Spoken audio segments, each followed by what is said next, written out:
একটি নিউজ কিছুদিন আগে প্রকাশিত হয়েছিল একটি পত্রিকায়। শহীদ ফারুকের যে বিধবা স্ত্রী এবং তার নিষ্পাপ কন্যা, তাদের একটি বক্তব্য দেশের গণমাধ্যমে এসেছিল।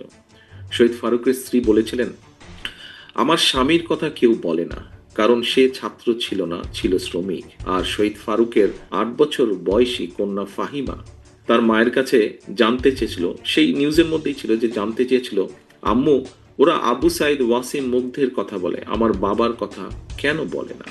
সম্মানিত অতিথিবৃন্দ, উপস্থিতিবৃন্দ, আমি মনে করি শহীদ ফারুকের বিধবা স্ত্রী এবং কন্যার এই প্রশ্নের জবাবের মধ্যেই কিন্তু নিহিত রয়েছে আমাদের চলমান প্রচলিত প্রথাগত রাজনৈতিক সংস্কৃতির পরিবর্তনের এক গুরুত্বপূর্ণ বার্তা।